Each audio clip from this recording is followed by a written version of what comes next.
Почитувани, добре дојдовте во уште едно издание на Само вистина. Вечерва во студиото со нас е Петар Арсовски. Добре дојде и Сафет Бишевац и за вас. Добре дојде. Многу актуелни теми има поврзано со локалните избори, со најавите дека ќе се подпише договор за стратешко партнерство со Велика Британија, како што го нарекуваат од власти историски договор. Денеска во собранието се констатирани оставките на министерот за здравство Таравари и на двајца заменици за земјоделие и за одбрана. Прашањето до вас, ќе почнам со вас, Бишевац, што значи сега ова заменувањето на Таравари надвор од владата, тоа е практично ќе значи дестабилизација на владата, како што или пак можеби ќе јакне опозицијскиот блок, или пак стабилна е владата и ќе се окрупнува со други пратеници од делот на Алијанса кој што досега не поднесе оставки. Како и да е, не може да се каже дека заменувањето на Таравари го нарушува мнозинскиот број пратеници на владеачкото мнозинство. Тоа е доста стабилно, да речем, со бројка која е за почитување. Така да, од тој аспект, заменувањето на Алијанса на Таравари од владачката коалиција нема да предизвика некаков процес, но се отвараат процеси други кои може да има влијание на политичката сцена во државата и тоа веднаш по локалните избори. На кои процеси мислите? Па може да има некаква поинаква распределба на гласовите во албанскиот политички блок, кој што, да речеме, би можело да послужи како алатка за ДУИ во нивното инсистирање. За предвремени избори? Не знам дали предвремени избори, но секако евентуалната победа во која јас се сомневам на локалните избори, односно сомневам дека таа би била во некаква таква разлика која би значила делегитимирање на Влен како представник. Владин партнер. Да, владин партнер. Но видете, изборите се избори, се може да се случи. Мислам дека Влен одигра добро во овој момент и од оние кои заминаа од владата, институциите и така натаму, тоа е релативно мала бројка. Па да, вице-премиерот Фетај вели дека од 50 функционери на Алијанса практично само тројца си поднеле оставки, значи ли тоа дека Алијанса заминала или заминале неколку луѓе од Алијанса? Секако таа бројка не е онаа бројка што ја очекуваше Армен Таравари. Тоа е едното. Второ е што владеачкото мнозинство света на приклучување на некакви пратеници кои се сега во Па добро, еве со оставката на Сулејмани, така се викаше пратеникот, сега Беса ќе добие пратеник, ќе имаат пратеничка група практично вреди од 10. Затоа велам не е проблемот во бројот на пратеници кои Влен ги има во овој момент. Проблемот е во она што може да се случува после изборите. Таму треба да се гледаат евентуалните промени. Ќе зборуваме и за тоа ќе ве прашам. Арсовски, како гледате на оваа ситуација со констатираните оставки? Може ли, еве и ова што вели Бишевац, дека ќе има некакви ситуации по локалните избори? Можни се. Напуштањето на Армен Таравари на коалицијата на Влен и соодветно на тоа на владата создава некаква мини политичка криза. Бидејќи, иако владеачкото мнозинство не е нарушено, бидејќи е многу големо, има многу голем политички капитал во ВМРО-ДПМН, таа безмалку може и без албански пратеници да создаде влада, може да создаде дискрепанца на 10 на 22 пратеника, например, ако се задржат сегашните бројки во собранието. Тоа е дискрепанца која на среден рок може да создаде прашање на легитимитет околу Влен како представници на албанските гласачи, но не предизвикува инстант парламентарна криза. ВМРО-ДПМН и Мицковски имаат доволно политички капитал да можат без поголеми турбуленции да ги дочекаат и да ги пребрадат, односно да ги... Што значи ова мала политичка криза? Еве вчерашната изјава на лидерот на СДСМ, не знам дали вие се согласувате, дали е претирана таа негова оценка, дали е тоа малку опозицијски критики, дека владата се распаѓа, од каде така? Не, владата не се распаѓа. Ниту парламентарното мнозинство се распаѓа. Неговата оценка вчера беше тоа, дека со заминувањето на Алијанса, еве владата се распаѓа. Па за квалитативен коментар за неговата оценка прашете го него. Не, дали се согласувате со тоа, еве прашувам? Не, во моментот парламентот мнозинството на ВМРО-ДПМН им дозволува да без поголеми потреси ги дочекаат локалните избори. По тоа што го слушаме од владеачката партија, за нив предвремени парламентарни избори заедно со локалните не се опција. Имајќи предвид дека имате и пржински период, пржинска влада, веќе ќе се видеше нешто во јавноста доколку тоа беше некаков план. Но факт е дека на долг рок, дури и на среден рок, дискрепанцата во албанскиот кампус ќе стане неиздржлива. Не затоа што владата не може да функционира и со 10 пратеници. Но ако владачкото мнозинство го игнорира бројот на пратеници, само ќе ја зајакне опозицијата. И тогаш де факто ДУИ ќе стане сигурен победник на наредните избори. Не знаеме како ќе излезе тоа на локалните. Јас мислам дека ДУИ има повеќе гласови на советничките листи, а Вленки има повеќе градоначалници заради помошта на ВМРО-ДПМН. Да, но ино дали ќе се смета дека е тоа само ДУИ, затоа што тоа беше Европски фронт во кој што има други помали партии од други етнички заедници, вреди веќе се партија, тие велат претеничка група, од 10 претеници, можеби тие ќе сметаат само на претениците од ДУИ. Дали можеби и на таа карта ќе играат вреди сега, за да си го зачуваат легитимитетот? Сигурен сум дека ќе има обид да се надополнат пратениците во владеачкото мнозинство со пратеници од Европскиот фронт. Да, има и такви најави, да. Дека ќе се зголемува. И тоа сигурно ќе биде првото нешто по кое ќе посегне власта. Гледаме дека таа стратегија не е целосно безуспешна, бидејќи има пратеник кој даде оставка, не сите од Арбен Таравари ја напуштија владеачката коалиција. Сакам да кажам, нема да се појави итност за предвремени парламентарни избори или големо ново делење на картите до локалните избори. Има доволно политички капитал владата да дури и да се обиде, не мора да ги надомести претениците до локалните избори. За таа стратегија има време после локалните избори, мислам по тоа што го гледам од најавите на премиерот, мислам дека и тоа стратегијата на ВМРО-ДПМН да ги видат резултатите на локалните избори, па потоа да прават стратегија колку напор да вложат за наместување на претениците, дали да размислуваат за предвремени парламентарни избори и така натаму и така натаму. Мислам дека постои една верзија во ВМРО-ДПМН дека потегот на Таравари и евентуално ДУИ би им изнудиле предвремени парламентарни избори. Мислам дека отпорот кон предвремени парламентарни избори делумно се должи и на таа верзија, така што мислам дека за вистински распоред на политичките сили... Ставот на ВМРО-ДПМН цело време е дека резултатите од локалните избори ќе кажат дали ќе има предвремени парламентарни избори. Мицковски вчера вели дека водат нивните кандидати во однос на пример на СДСМ 4:5:1 и така натаму, па дури и тие што биле второ, трето рангирани биле во водство од нивните кандидати, па дури неговата оптимистичка варијанта дека може да не освојат ниту еден кандидат во општините. Не знам, сепак нели ќе зависи од ако опозицијата навистина излезе со добри резултати, тогаш веројатно ќе има причина да ги бара тие предвремени избори. Во моментот кога зборувам дека ВМРО-ДПМН има доволно политички капитал да почека, мислам на турбуленциите во албанскиот блок.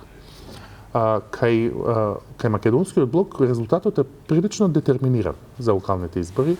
На последните неколку анкети кои гледаме покажуваат едно водство сериозно на ВМРО-ДПМН.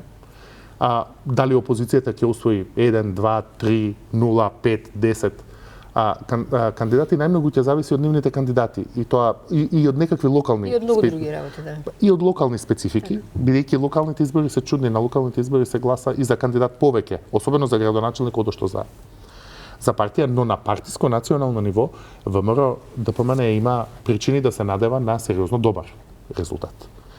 Токму поради тоа, мислам дека нивната стратегија е да не прават дополнителни политички турбуленции, туку да ги завршат локалните избори, па потоа, зависно од резултатите на локалните избори, првенствено во албанскиот блок, да видат дали ќе одат на предвремени парламентарни избори или не. Доколку одат, кога би оделе на предвремени парламентарни избори сега, Влен поради напуштањето на Арбен Таравари не би можело да се надеваат дека би имале подобар резултат од Дуи.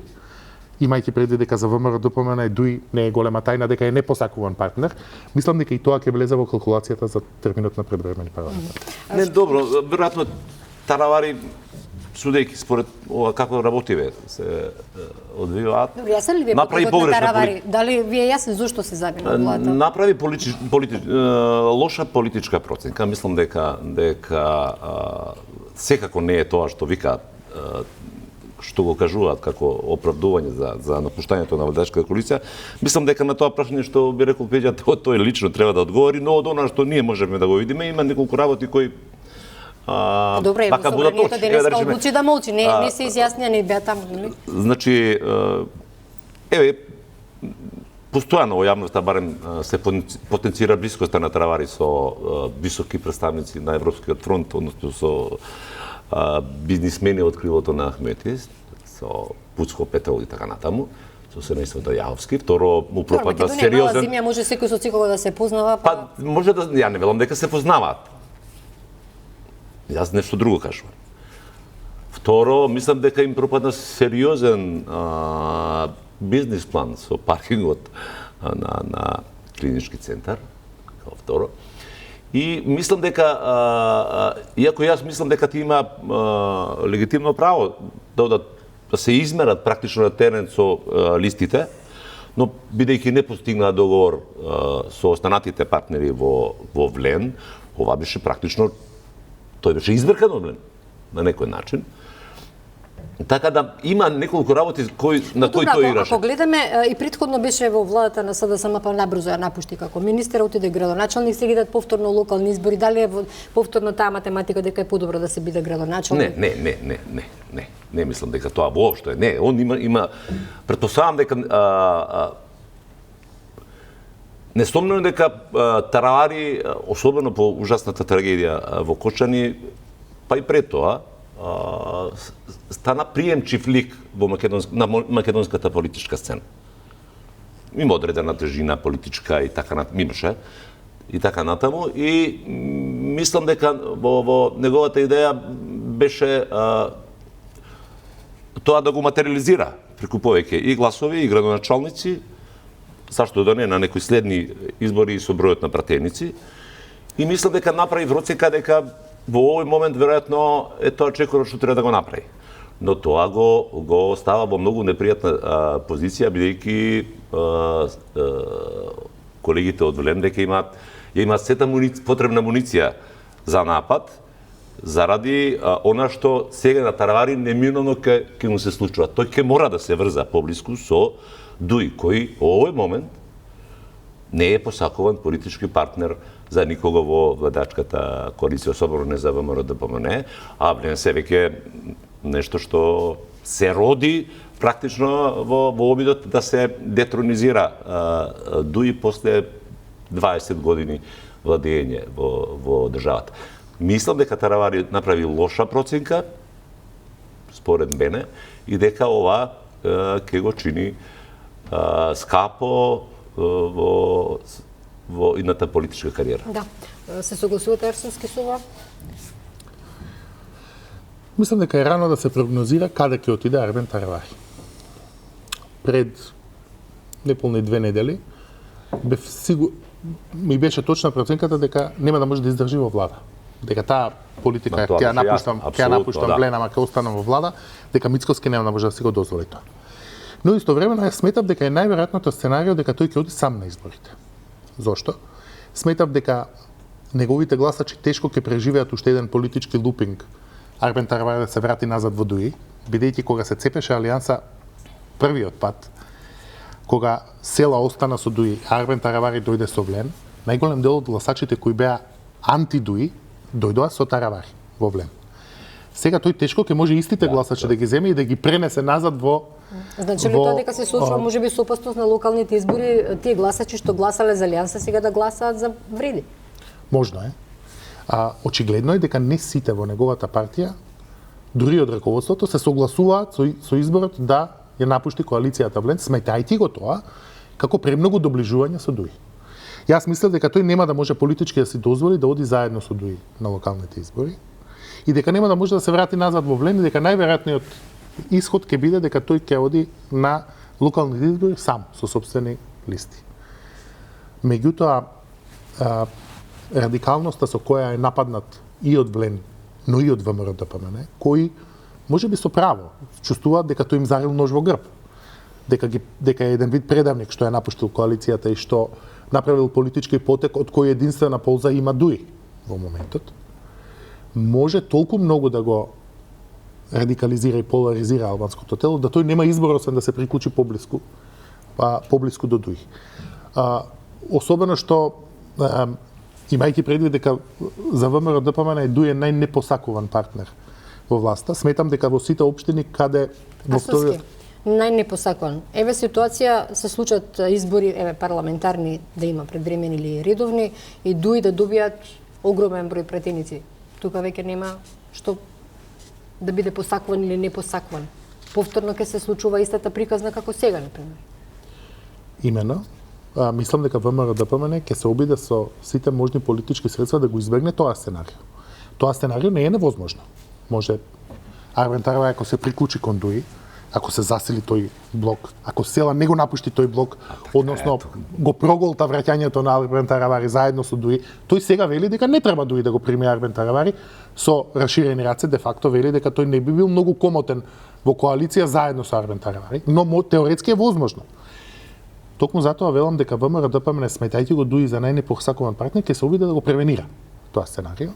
И мислам дека во сите општини каде во втор круг ќе влезат само албанци, ВМРО-ДПМН гласовите своји ќе им ги даде на Блен за градоначалници. И оттаму мојата првична констатација дека сметам дека ДУИ најверојатно ќе има повеќе гласови на советничките листи, но можно е Влен да има повеќе градоначалници. Токму заради соработката со ВМРО-ДПМН во вториот круг, а на ВМРО-ДПМН тоа му одговара, бидејќи со тоа се превенира сценарио во кој ДУИ би станал неизбежен.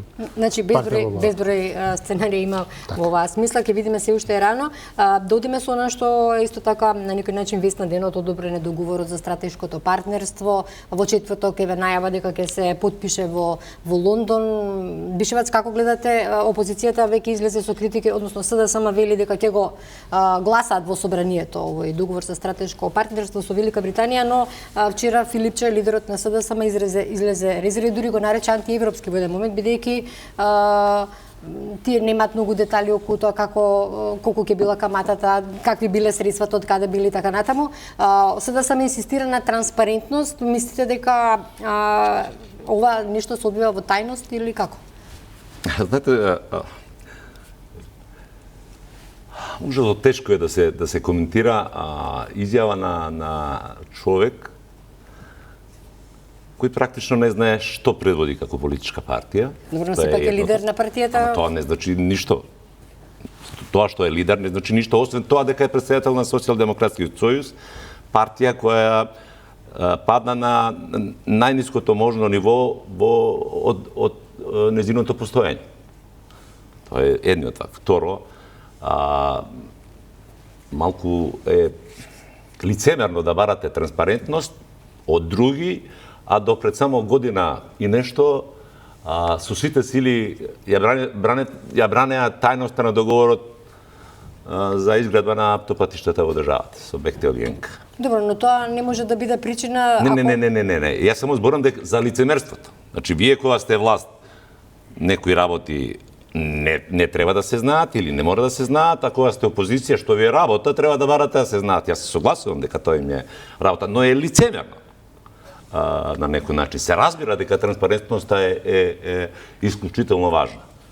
Апсолутно. И тоа однесувањето на Социјалдемократскиот сојуз не ја ослободува ВМРО-ДПМН или владата или премиерот Мицковски од едно транспарентно однесување во водењето на државата и политиките кои ги спроведуваат. Се подразбира дека транспарентноста е исклучително важна и треба да биде правило. Тоа не е заради СДСМ или заради нека партија, туку заради граѓаните. Така е, апсолутно. Но сакам да кажам дека за да имате морално право да барате транспарентност од некого, мора и вие да покажете дека сте транспарентно. Добро, но сега опозиција кога иде на избори вели дека ќе биде подобри од претходните. Второ, мислам дека позицијата на Венко Филипче сериозно ќе биде разнишана во партијата, сериозно ќе биде разнишана по овие локални избори на кои според сите предвидувања Социјалдемократскиот сојуз ќе доживее целосен дебакл. И сега мислам дека имаат негде 7-8 градоначалници. Од последните локални избори мислам дека тоа може да се случи, дури да останат без ниту еден. Дури во прашање и центар, бастионот на центар, општина центар во Скопје, бастионот на Социјалдемократскиот сојуз во изминатите неколку децени. Така да мислам дека во овој момент опозицијата ја нема потребната сила за да влие на политичките... Да бара отчетност од владата, транспарентност? За тоа не треба сила. Тоа треба да го бараат и медиумите. Тоа треба да го бара Пеџа како граѓанин или Сафет Бишевац како граѓанин. Апсолутно. Јас само сакам да го демонстрирам лицемерието на Социјалдемократскиот сојуз. Тоа ми е проблемот. Иначе друго апсолутно се согласувам дека е потребно. Во суштина политиката на крајот се смее дека... Не, политиката не овде, знаете што? Таквото сваќање на политиката како нешто што себи е дозволено, апсолутно не треба да биде она за што се залагаме. Политиката не сме да биде да се подразбира како нешто што е нормално да лажете, да обвинувате, да крадете и така натаму и така натаму. Не, тоа не е политика. Тоа не сме да биде политика. Политиката мора да подразбира принципи, вредности. Каде тоа, во Македонија? И во Македонија. До сега зашто ние не сме... Ретко видовме такви случаи. Не е така.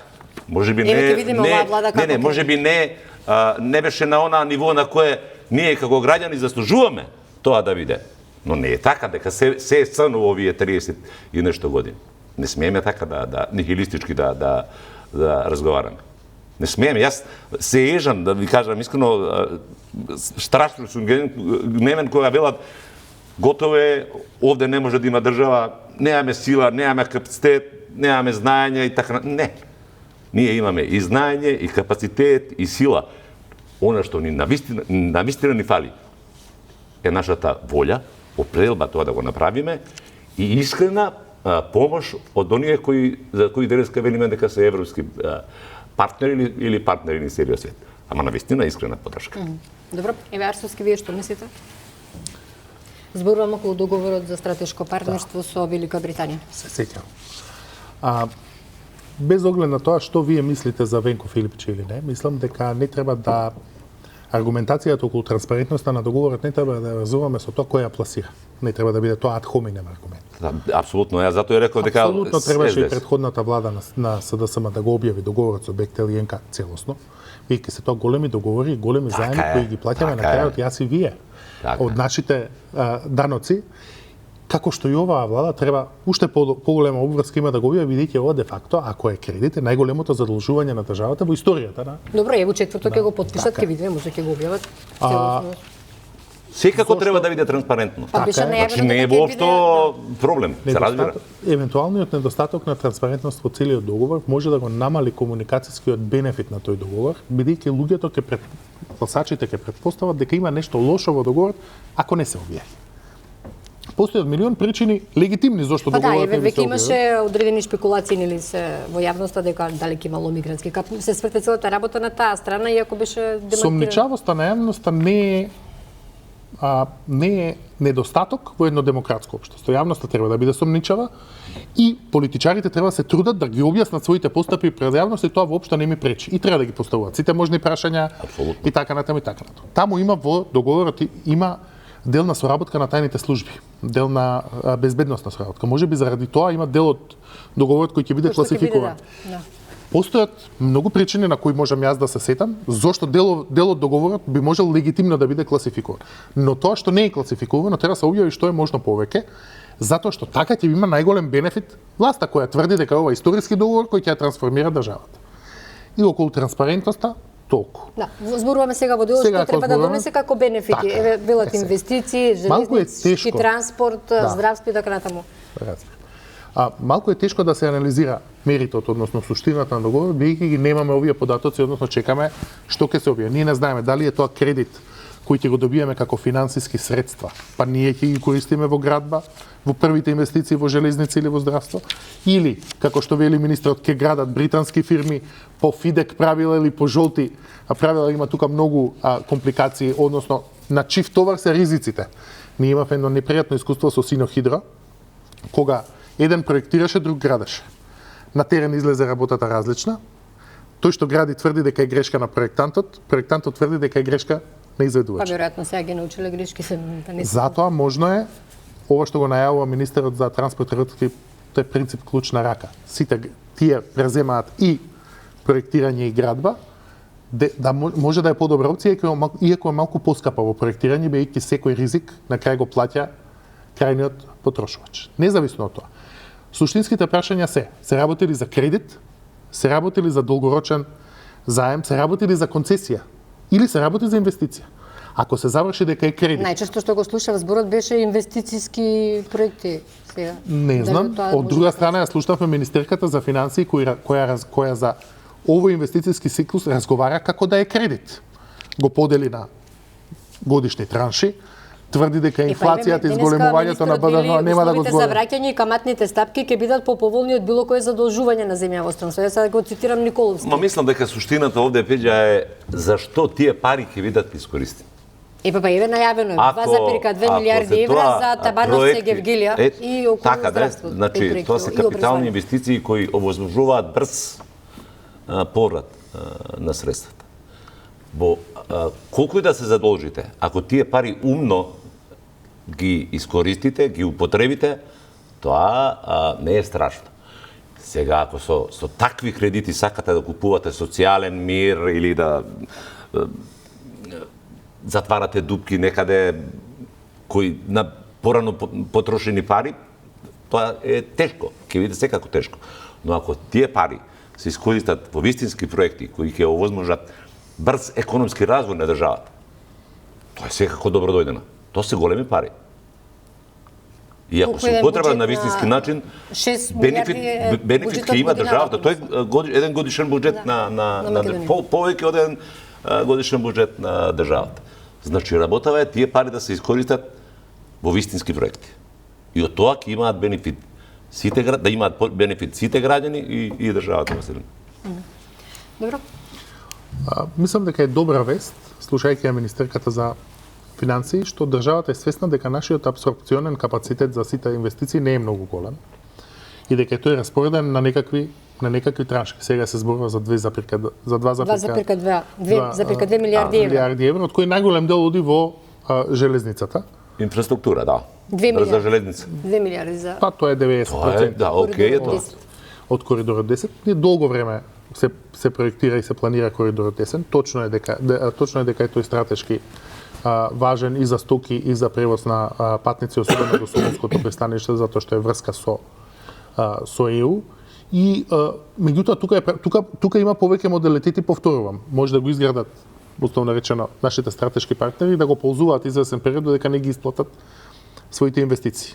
Може да ни дадат кредит, па ние да градиме. Може да ни дадат кредит и тие да градат и повторно враќањето да биде за каматни стапки. Значи претпоставуваме нешто кредит или заем, ако биде каматната стапка, јас ја користеа денеска како термин сега ја. Видете, секакво зафаќање на финансиски средства, без оглед дали е заем, со грејс период, дали е инвестиција, повторно оди со некакви каматни стапки.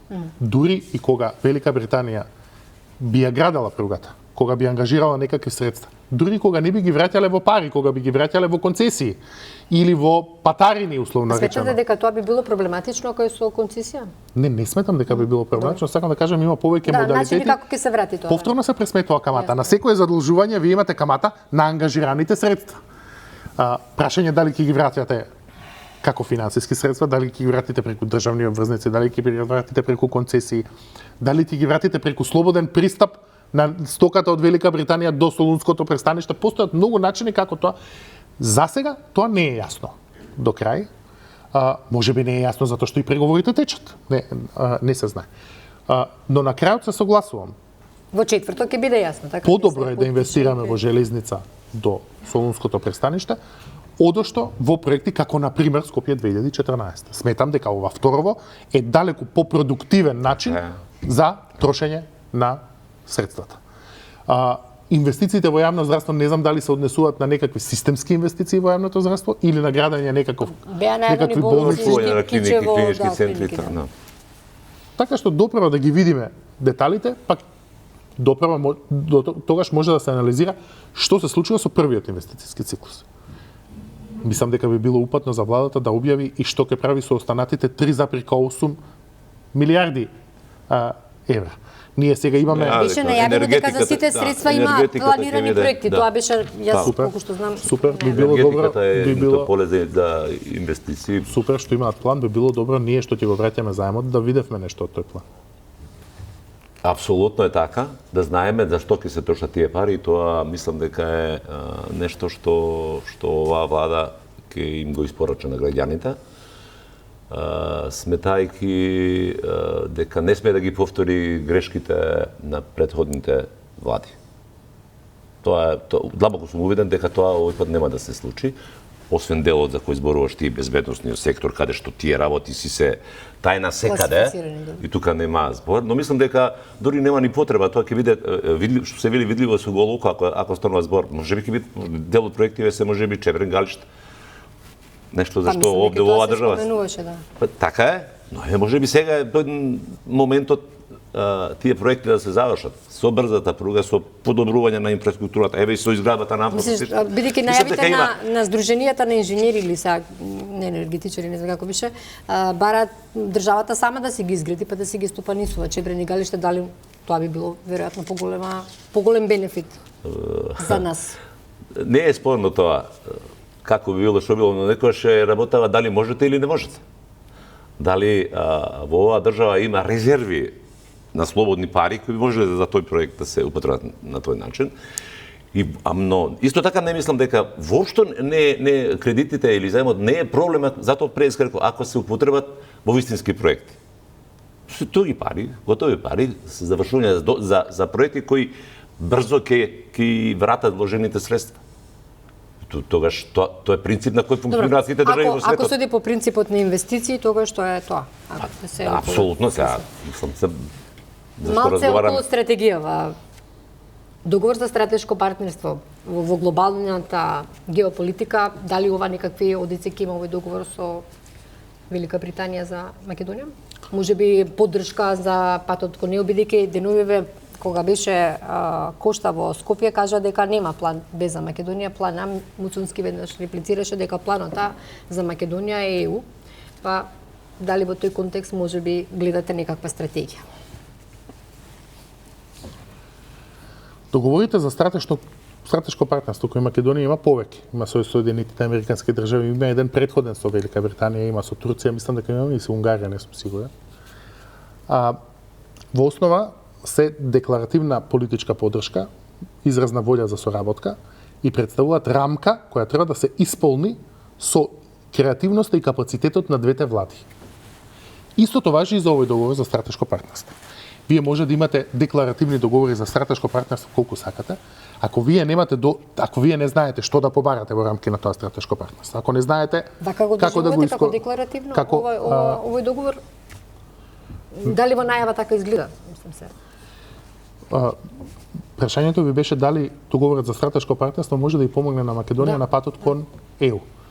Тоа е дел кој излегува надвор од инвестицијскиот циклус. Тоа е политички дел на договорот.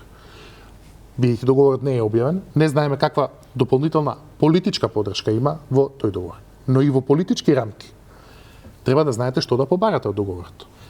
Велика Британија веќе не е членка на ЕУ. Да, но најавија дека веќе бараат во одредени области да повторно да се можеби пристат до заедничкиот европски пазар, некаков преференцијален трговски третман со Европската унија, како што бараат преференцијален трговски третмани со САД. Тоа е предмет на преговори во кои не знаеме како ЕУ ќе се постави, имајќи предвид дека ЕУ беше исклучително против Брекзит. Така што не знаеме како на крај тоа ќе заврши. Што се однесува до нашиот план, гледам дека владата не нема некаква желба да ги заврши уставните измени, тврдејќи дека топката е во рацете на Брисел.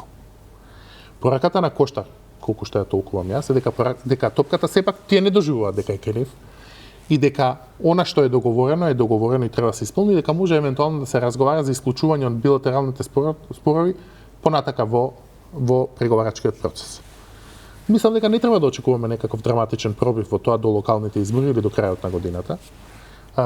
Имајќи предвид дека владата сепак се обидува да смени некои од тие услови. А план Б, де факто, по констатација и на Кошта и на Моцунски, немаме. Така што ние сме заглавени во една пасивно-агресивна врска со ЕУ и со Бугарија, во која суштински пробив не можеме да направиме со овие услови. Тие кои ги поставиле условите велат дека нема да се сменат, а ние кои сме ги прифатиле условите велиме дека со овие услови никогаш нема тоа да направиме. Тие три варијабли не одат заедно. Една од тие мора да се смени. Додека не се смени една од тие варијабли, ние ќе бидеме во пат позиција. И било какво стратешко партнерство со САД, со Велика Британија или со било кој друг, нема да може да ги помести правилата на ЕУ за зачленување и нема да може да го смени фактот дека ние имаме изгласана преговарачка рамка, прифатена од владата и во собрание, која ниту ја спроведуваме, ниту ја отфрламе. Бишевец? Во секој случај, овој договор, според моје длабоко убедување, не е она што господин Филипче, лидерот на опозицијата, го нарече антиевропски. Во делот на средствата, Во било кој дел, другите членки НЕУ и аспиранти взимале грантови од Европската унија во далеко поголеми средства колку овој заем од Британија. Значи ова не е антиевропски договор, тоа сакам да ви го кажам на било кое поле да го одиграте. Се разбира дека е дел од некаков стратешки интерес на Велика Британија. Дали стратешкиот интерес на Велика Британија да го засили присуството на Балканот? Еве, најдиректно ве прашувам. Па не знам јас тоа. Сакам да кажам ова е еден од начините можеби, не знам. Значи големите играчи не настапуваат со емоции. Големите држави настапуваат со интереси. Државите настапуваат веројатно и ние со треба со заштита. интереси. Така е. Наш национален интерес е да ги заштитиме нашите национални интереси. А британците си имаат друг интерес, да ги остварат собствените интереси во регионот, каде што, речеме сега во некаква ситуација каде што нивното влијание е сериозно намалено. Значи, Албанија си има друг спонзор, бугарите имаат друг спонзор, грците имаат врски по радикалското семејство и така натаму, таму е релативно ете така, има некакво влијание, но Србија исто така е надвор од нивните раце. Тие се обидуваат да најдат точка во овој регион каде што ќе може да бидат присутни. Извини, една интервенција. Знаете како, ние кога велиме 6 милиарди, тоа за нас изгледа како планина, но не е тоа драматично голема инвестиција за Велика Британија. Да, ма тај за нас колку нашиот буџет. За нас, да. Бруто домашниот производ на Обединетото на Велика Британија 3,3 илјади милиарди. Значи не е тоа нешто со кое ние можеме да заклучиме дека тоа е некаков не знам каков стратешки интерес на Велика Британија, сепак е тоа. Не, тоа се сепак пари, Пеџа. Сепак тоа сериозни пари. Па тоа е 0,5%. Што и да е, 6 милиарди евра се 6 милиарди евра. Пара, големи пари за било која држава. Ако не мислам дека од таа инвестиција може да се донесе заклучок дека Велика Британија се обидува да стане некаков субститут за ЕУ на Балканот. Воопшто не знаем што со некакво стратегија. Оттаму велам дека ова не сме и не може да биде антиевропски. Затоа велам дека ова тоа е ужасна лоша проценка на опозицијата. Само покажува со какво незнаење практично се соочуваме дека ќе го поддржат овој договор во собранието, ќе гласаат за него, тоа беше најавата. Мислам дека сегашната опозиција со сета почит не заслужува посериозен коментар, затоа што на таа истата опозиција и престои период на сериозно редефинирање и на луѓето, и на идеите, и на брендот, Да, но таа опозиција верувате дека голем број на луѓе сега не можеме да кажеме дека доколку воопшто сакаат и пледираат да бидат сериозен политички фактор во Да, тоа е нивно внатрешно прашање. Тоа е прашање и за граѓаните, бидејќи има сериозна бројка на граѓани кои гласале на последните избори за нив. Така да тоа не е баш така поставено. Тоа е нивна работа. Не е нивна работа. Таа е опозиција, тие имаат представници во парламентот кои се плаќаат од парите на граѓаните, така да не е баш така. Може да прават што сакаат. Не е така. Добро. Мислам дека постојат повеќе области кои надминуваат еден или дури два мандата на една влада. Например, долгорочна трансформација на пензискиот систем. Така е? Или образовно? Така, 15-20 години трае. Образовен систем, вие имате цела генерација сега, тие што се во забавиште, кои ќе завршат средното за 14 години од сега. Така е. Така што ваков стратешки проект 6 милиарди кои можеби ќе трае 10 години инвестициски циклус, бејќи вели нели Николовски не се ограничени временски средствата и така натаму. Значи постојат точки каде е добро да има политички консензус. Без оглед дали вие сметате дека опозицијата е неважна, погрешна и така натаму. Не е само СДСМ политичка партија, има политички партии во албанскиот блок, знам, левица и така натаму. Постојат некои проекти за кои не е лошо, напротив, препорачливо е да има некаков политички консензус, затоа што вие ќе ја почнете, таа пруга ќе се гради 6-7 години. Вие ќе ја почнете пругата, ќе дојде некоја друга влада, ќе каже не го признавам долгот, ќе ја прекинам пругата и така натаму и така натаму. Не сме во таква комотна позиција, па мора да кажам, не е лошо. Оваа влада ги продолжува проектите од Бехтел и Енкаш, што се сеќавам претходната влада играше ора во тунел кој го направи ВМРО ДПМН. Значи си ги продолжуваат проектите, мислам тоа се. Сакам да кажам кога зборуваме дека опозицијата ќе го поддржи договорот за стратешко партнерство. Не е лошо да има некаков инклузивен политички диалог околу некакви стратешки приоритети. Меѓутоа, не може тие стратешки приоритети да бидат избрани од било кој политички чинител.